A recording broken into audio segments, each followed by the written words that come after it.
अस्सलाम वालेकुम। आज हम स्टार्ट कर रहे हैं MGT 401 की फ़ाइनल टर्म सीरीज़, जिसमें मैं आपके फ़ाइनल टर्म में इंक्लूडेड जितने भी चैप्टर होंगे उन सबको कवर करूँगी। तो मेरे पास सबसे पहला चैप्टर है फ़ाइनल टर्म के लिए चैप्टर नंबर 7, जो है शॉर्ट टर्म इन्वेस्टमेंट। तो आज हम लोग बात करेंगे शॉर्ट टर्म इन्वेस्टमेंट के बारे में। तो हम देखते हैं कि शॉर्ट टर्म इन्वेस्टमेंट जो है वो हम किन किन इंस्ट्रूमेंट में करते हैं। तो यहाँ पे आपके पास सबसे पहले ये 2 तरह के इंस्ट्रूमेंट दिए गए हैं जिनमें जो है हम शॉर्ट टर्म इन्वेस्टमेंट करते हैं। सबसे पहले ए और बी ये करके आपको यहाँ दिखाई दे रहा होगा। एक है इक्विटी इंस्ट्रूमेंट और दूसरा है डेब्ट इंस्ट्रूमेंट। आगे बढ़ने से पहले हम ये जान लेते हैं कि इक्विटी इंस्ट्रूमेंट और डेब्ट इंस्ट्रूमेंट क्या होता है। इक्विटी इंस्ट्रूमेंट जैसे स्टॉक, शेयर्स वगैरह होते हैं ना, इन इंस्ट्रूमेंट में इन्वेस्टमेंट का मतलब है आप किसी कंपनी में ऑनरशिप शेयर ख़रीदते हैं, जैसे कि हम ख़रीदे। और डेब्ट इंस्ट्रूमेंट क्या होते हैं, जैसे कि आपके बॉन्ड्स, डिबेंचर्स वगैरह। ये ऐसे इंस्ट्रूमेंट हैं जिसमें आप कंपनी या गवर्नमेंट को पैसे देते हैं और बदले में आपको इंटरेस्ट जो है वो मिलता है। आज हम इक्विटी इंस्ट्रूमेंट के बारे में स्पेसिफिकली बात करेंगे और समझेंगे कि शॉर्ट टर्म इन्वेस्टमेंट को कैसे मेज़र किया जाता है।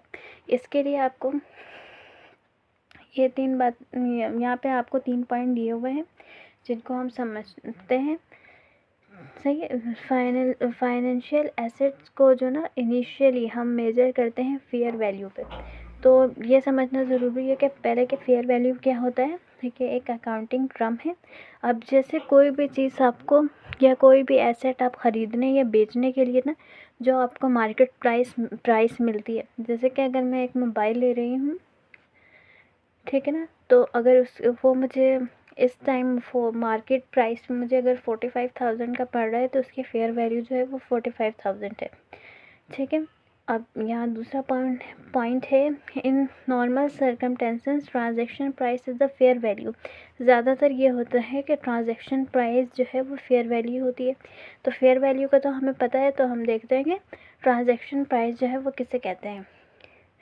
ट्रांजैक्शन प्राइस वो होती है जो आपको एसेट को ख़रीदने या बेचने के लिए ना, जो आपको इजाफी पैसे लगते हैं ना, वो जो है आपके ट्रांजैक्शन प्राइस होते हैं। ठीक है ना, मतलब कि वो एक्सपेंसेस होते हैं जो आपको इन्वेस्टमेंट को बाय या सेल करते वक्त लगते हैं, जैसे कि ब्रोकर फीस, कमीशन, ये सारी चीज़ें।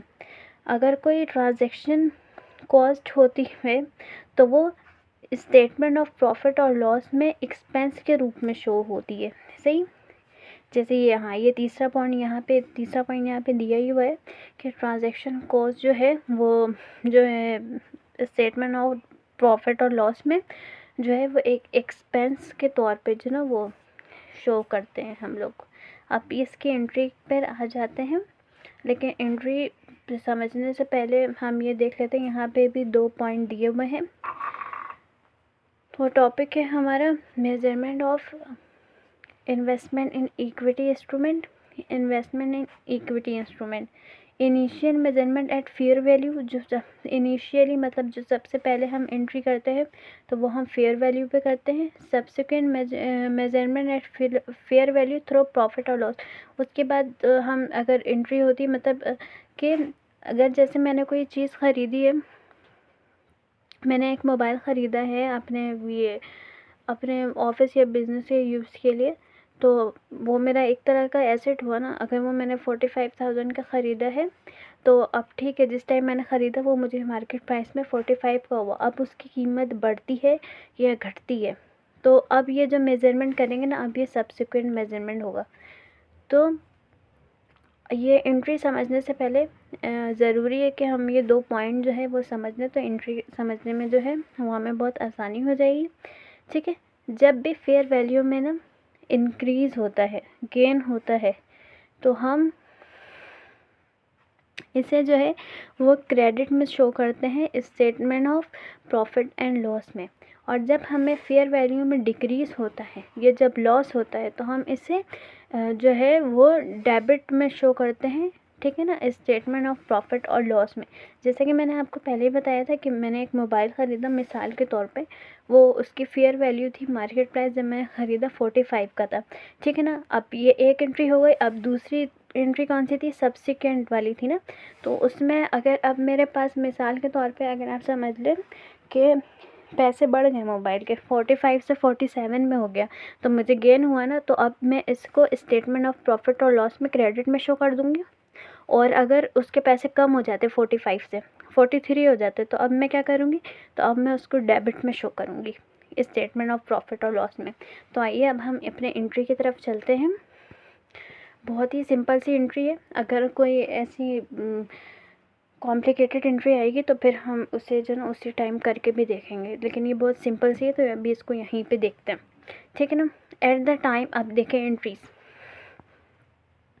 At the time of recognition initial measurements, मतलब फेयर वैल्यू में करेंगे जितना, मतलब जो 5,000 हमने शुरू में इन्वेस्टमेंट किए थे उसमें, ठीक है ना। तो अब हमने इन्वेस्टमेंट किए हैं, ठीक है ना। अब आपको पता है इन्वेस्टमेंट अगर हम कहीं पे करते हैं तो वो एक तरह का एसेट होता है, और जब एसेट में इंक्रीज़ होते हैं तो हम उसको कहाँ पे लिख, तो हम उसको कहाँ शो करते हैं, हम उससे डेबिट, मतलब डेबिट में शो करते हैं ना, वो डेबिट हो जाते हैं। जब एसेट इंक्रीज़ होते हैं तो वो डेबिट हो जाते हैं। तो हमने 5,000 इन्वेस्ट किए, हमारे इन्वेस्टमेंट में इंक्रीज़ हुआ, तो हम इसे डेबिट में यहाँ 5,000 पे शो कर देंगे। और अगर हमने इन्वेस्टमेंट की है, सही है ना, तो अब हमारे पास कैश हो गई, हमारे बैंक अकाउंट में पैसे पड़े होंगे, तो हम वहाँ से निकालेंगे ना। तो हम अगर अपने पैसा खर्च कर रहे, निकाल रहे, दे रहे, तो हम इसे क्रेडिट में शो करेंगे, सही है। अब दूसरा है, ये देखें रीमेजरमेंट। अब इसी चीज़ की रीमेजरमेंट कर रहे हैं। अब remeasurement at reporting date increasing in fair value. अब देखें ये फेयर वैल्यू पे क्या हो गया, इजाफा हो गया फेयर वैल्यू में, तो वो अब ये सब्सिक्वेंट वाली एंट्री है, सही है। तो 5,000 से जो है यहाँ लिखा हुआ है increase in fair value rupees 6,000, मतलब 5,000 थे, 5,000 से 6,000 हो गए, तो 1,000 रुपये बढ़ गए ना। तो जब हमने क्या पढ़ा था, वो जो 2 पॉइंट पढ़े थे, आइए हम दोबारा से देखते हैं कि जब हमें गेन होता है तो हम उसे क्रेडिट में शो करते हैं। हाँ, ये देखें यहाँ पे लिखा हुआ है इंक्रीज़ इन, जब आपके फेयर वैल्यू में जो है वो इंक्रीज़ होगा, गेन होगा, तो आप उसको स्टेटमेंट ऑफ प्रॉफिट और लॉस में क्रेडिट में शो करेंगे। तो आप यहाँ देखें कि हमने इसको क्या किया है, ये देखें स्टेटमेंट ऑफ प्रॉफिट और लॉस में क्रेडिट में शो किया है 1,000, और ये क्या है, इन्वेस्टमेंट इन इक्विटी इंस्ट्रूमेंट, ये जो है वो आपके डेबिट में 1,000 जो है ना वो चला गया।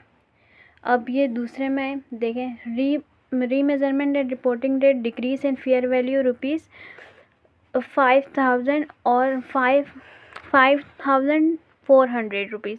मतलब अब जो है ना आपके पास डिक्रीज आया है, पहले जो थे वो आपके पास 6,000 थे, 6,000 में से जब हम 600, मतलब डिक्रीज 6,000 का, जब 600 का डिक्रीज होगा तो हो जाएगा ये 5,400 बच जाएंगे। तो जब मैंने आपको बोला था कि जब डिक्रीज होता है तो प्रॉफिट और लॉस में हम डेबिट करके शो करते हैं। तो आइए पहले हम ये वाले पॉइंट देख लेते हैं।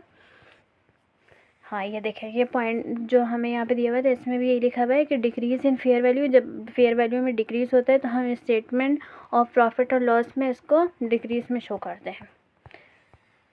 तो कहाँ चला गया, ये रहा। हाँ, तो हमने इसको ये देखें स्टेटमेंट ऑफ प्रॉफिट और लॉस में डिक्रीज़ में 600 रुपये शो किए डेबिट करके, और ये क्रेडिट करके 600 रुपये यहाँ पे शो कर दिए। तो ये एंट्री बहुत आसान सी थी। नेक्स्ट है डिविडेंड इनकम। अब डिविडेंड इनकम क्या होता है, ठीक है ना। तो ये एक पोर्शन है जो कंपनी अपने प्रॉफिट से शेयर होल्डर को डिस्ट्रीब्यूट करती है। डिविडेंड इनकम को रिपोर्टिंग पीरियड में रिकॉग्नाइज़ किया जाता है, सही है। तो कोई भी चीज़ समझने, ये जो लाइन समझने से पहले जो है वो हमें पता होना चाहिए ना कि डिविडेंड क्या होता है, तो इसीलिए अब देखते हैं यहाँ क्या लिखा हुआ है, सही है। डिविडेंड अच्छा, मैं फिर से एक दफ़ा बोल देती हूँ कि डिविडेंड क्या होता है, कि ये एक पोर्शन है जो कंपनी अपनी प्रॉफिट से शेयर होल्डर को देती है, सही, ये होता है डिविडेंड। अब डिविडेंड इनकम क्या है, तो ये यहाँ पे लिखा हुआ है dividend receive during the reporting period is recognise as income for the year that appears in SOPL, मतलब स्टेटमेंट ऑफ प्रॉफिट और लॉस। ठीक है ना, इसका मतलब है कि जब आपको डिविडेंड मिलते हैं, ठीक है, तो वो आपके स्टेटमेंट ऑफ प्रॉफिट और लॉस में इनकम के रूप में शो होता है। सही। अब यहाँ पे दूसरी एंट्री है। सही। तो एंट्री समझने से पहले ये जो यहाँ पे क्वेश्चन दिया हुआ है पहले हम इसको समझ लेते हैं। ठीक है, फिर एंट्री समझने में से हमें हेल्प होगी ना। तो है सैम्पल को made an investment of ₹4 lakh in equity shares of sample LTD on 1 अक्टूबर 2020। ठीक है ना, कि सैम्पल को वालों ने जो है वो इन्वेस्टमेंट की है 4 लाख की, सही है ना, सैम्पल LTD में 1 अक्टूबर को। और ट्रांजैक्शन कॉस्ट जो हमें पड़ी है वो है 20,000। अब ट्रांजैक्शन कॉस्ट क्या होती है, मैंने आपको पहले बताया था कि जब हम कोई एसेट खरीदते हैं या बेचते हैं, तो जब उसको ख़रीदने और बेचने के प्रोसेस में अगर हमसे पैसे खर्च होते हैं तो हम क्या करते हैं, तो उसको हम ट्रांजैक्शन कॉस्ट कहते हैं और उसको हम स्टेटमेंट ऑफ प्रॉफिट लॉस में भी ना एक्सपेंस के रूप में शो करते हैं। ये मैंने आपको बताया था और अभी हम इसको एंट्री में करेंगे शो। सही। और हाँ, अब तीसरी बात क्या लिखी हुई है, on the reporting date 31 December 2020 the fair value of this share was 3,50,000। मतलब यहाँ पे कमी आ गई है। अब मैंने आपको बताया था कि जब फेयर वैल्यू में कमी आती है तो हम क्या करते हैं, उसको स्टेटमेंट ऑफ प्रॉफिट और लॉस में डेबिट करके शो करते हैं। तो आप ये सारी बातें अगर याद रखेंगे ना तो आपको एंट्री समझने में बहुत मदद होगी। सही है, तो हम एंट्रीज़ की तरफ आते हैं, देखते हैं। ठीक है ना, अब 1 अक्टूबर में हमने इन्वेस्टमेंट की थी। सही है, तो जब इन्वेस्टमेंट, ठीक है ना, हमने इन्वेस्टमेंट की ना, तो इन्वेस्टमेंट की तो आपको पता है कि ये आपके एसेट के उसमें आ जाता है। तो जब एसेट बढ़ता है तो हम उसको डेबिट में शो करते हैं, तो यहाँ पे ये डेबिट में शो है। सही। अब कैश अगर हमने इन्वेस्टमेंट की है तो हमने अपने पैसे खर्च किए ना, अपने पैसे दिए हैं, तो उस 4 लाख को हम अपने, या तो हमने उसको कैश दिए होंगे, अपने बैंक अकाउंट से निकाल के दिए होंगे, ठीक है ना, तो हम क्या बस वहाँ पे हमने वहाँ से खर्च किया तो हम इसे क्रेडिट में शो कर देंगे 4 लाख से। अब जो है ट्रांजैक्शन कॉस्ट, मतलब हमारे पैसे ट्रांजैक्शन कॉस्ट को भी हम एंट्री में लिखते हैं क्योंकि हमारे पैसे खर्च हुए हैं एसेट को लेने के लिए। तो मैंने आपको बताया था कि हम इसको प्रॉफिट और लॉस में शो करते हैं। तो प्रॉफिट और लॉस में हम इसको डेबिट करके शो करते हैं। तो हमने यहाँ पे 20,000 शो कर दिया और 20,000 भी हमने अपने पास से खर्च किया ना, अपने कैश से, अपने बैंक अकाउंट से, तो वो उससे हम फिर उसको क्रेडिट में शो कर देंगे क्योंकि वो हमसे खर्च हुए, हमने खर्च किया वहाँ पर। अब 31 दिसंबर में क्या आया, हमारे पास लॉस हुआ ना, डिक्रीज़ आ गया। जो हमने 4 लाख की इन्वेस्टमेंट की थी उसमें हमें जो है वो डिक्रीज़ आया है, हमें लॉस हुआ है। तो मैंने बोला था कि जब डिक्रीज़ होता है, जैसे यहाँ पे लिखा हुआ भी, इसको अगर आप याद रखेंगे ना इन दोनों पॉइंट को, तो आपको बहुत आसानी होगी कि decrease in fair value causes a loss, और हम इसे स्टेटमेंट ऑफ प्रॉफिट और लॉस में डेबिट करके शो करते हैं। तो देखें, हमने यहाँ पे स्टेटमेंट ऑफ प्रॉफिट और लॉस में इसको डेबिट करके 50,000 को शो किया। जब 35,000 हमारे पास बच गया ना, तो जब 4 लाख घट के जब 35,000 वो 4 लाख घट के जब 3,50,000 हो गए, तो मतलब हमारे पास 50,000 की कमी आई ना।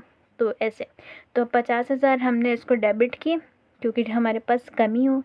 अगर 50,000 बढ़ते तो हम क्या करते, तो हम इसको क्रेडिट कर देते, लेकिन अभी यहाँ पे कमी आई तो हम क्या कर रहे हैं, उसको डेबिट कर दिया और इन्वेस्टमेंट इन इक्विटी इंस्ट्रूमेंट को हम क्रेडिट करके ऐसे जो ना वो 50,000 यहाँ पे इसको क्रेडिट कर देंगे।